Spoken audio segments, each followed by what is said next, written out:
So for our last tip, let's look at how to take great photos at night. Night photos that capture a city's lights, maybe the stars in the sky, maybe a 5-star luxury resort. All of these circumstances are what most photographers would call low light situations, which means you have to know how to adjust your camera settings to capture a relatively lower amount of light.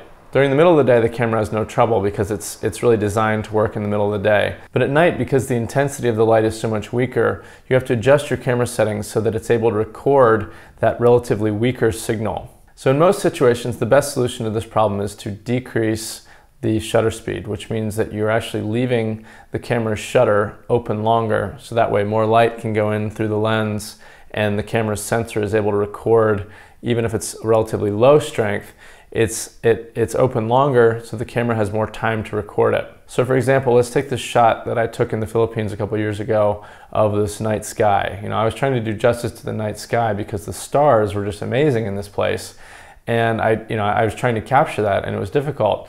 So in this situation, I used a 30-second exposure, as in the shutter was open for 30 seconds, a full 30 seconds, recording that light for that entire time. And because the stars are actually moving much faster than you think they are, because of the speed of the Earth's rotation, even in just a few seconds, it will form these streaks that will show up in your camera's lens. So that was kind of an interesting discovery. I guess I didn't realize that until I started shooting night photos, how fast the Earth actually rotates relative to the stars, because you can actually see that movement within just 30 seconds. So anyways, thanks very much for watching, and I hope you found some of these tips helpful and that you'll be able to use them on your next trip or next time you've got your camera out. I'll be sending you more information and more tips in future emails, and I'm actually recording a full-length video photography class that's a little bit more advanced. So if you still have questions, I'll send you more information about that in the future. And if you have any more questions, please feel free to just reply to my newsletter email, the newsletter@tommyschultz.com email,